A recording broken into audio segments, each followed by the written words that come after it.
उत्तर प्रदेश का ये जो बुलडोजर है क्या न्याय नहीं करता?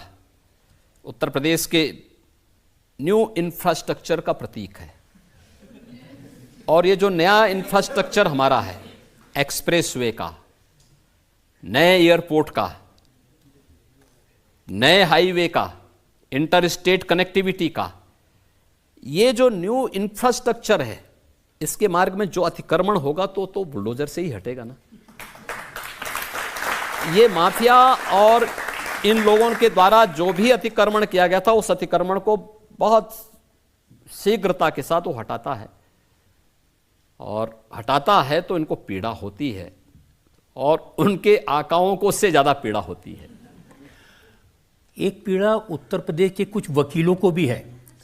वकील कह रहे हैं कि यहाँ लॉ एंड ऑर्डर सुधर गया, माफिया ख़त्म हो गया, उसकी वजह से उनके पास केसेस आने बंद हो गए।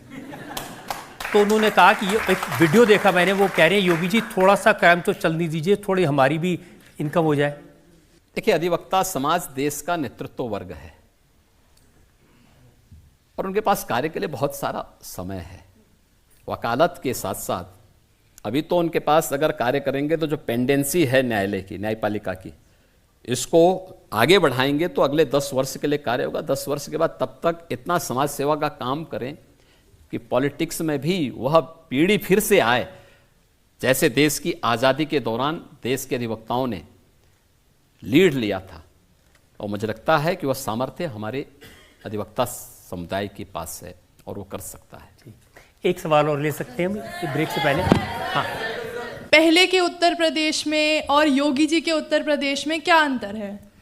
पहले लोग माफिया स्वच्छंद घूमते थे, बेटी और व्यापारी दोनों असुरक्षित थी, नौजवान पलायन करता था, किसान आत्महत्या करता था, गरीब भूखों मरता था, गरीब बीमारी में तबाह होकर के या तो दम तोड़ देता था या आत्महत्या करने के लिए मजबूर होता था। आज ये नए भारत का नया उत्तर प्रदेश है। नए उत्तर प्रदेश में बेटी और व्यापारी को सुरक्षा की चिंता नहीं करनी है। अपराधी गले में तख्ती लटका कर कहता, साहब एक बार जान बख्श दो, बस हम थैली लगा करके पेट भर लेंगे। ये परिवर्तन हुआ है।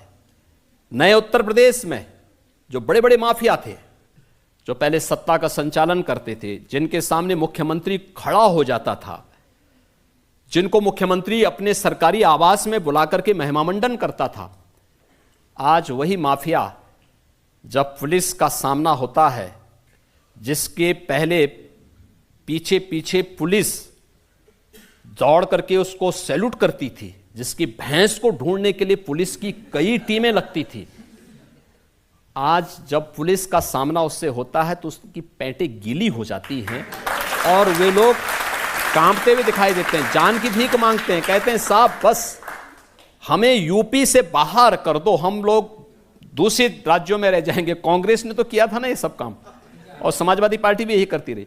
तो एक भयमुक्त वातावरण दिया है, विकास के साथ यूपी को जोड़ा गया है, बिना भेदभाव के शासन की योजनाओं को लागू किया गया है, पर्व और त्योहार शांतिपूर्ण तरीके से यूपी के अंदर हो रहे हैं। और उत्तर प्रदेश देखिए आबादी में सबसे बड़ा था जब 2017 में हम लोग आए।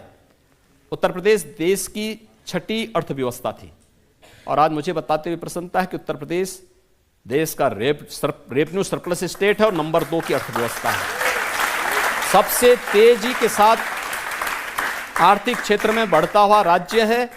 भारत के इकोनॉमी का ग्रोथ इंजन बनने की सामर्थ्य ये नया भारत का नया उत्तर प्रदेश रख रहा है। इसलिए यही अंतर है कि पहले भय था, भूख थी, अराजकता थी, दंगा था, कर्फ्यू था।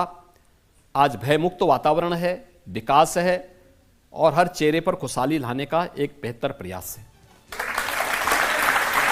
एक और ब्रेक के बाद आपकी अदालत में इल्जाम और सवालात का फाइनल राउंड।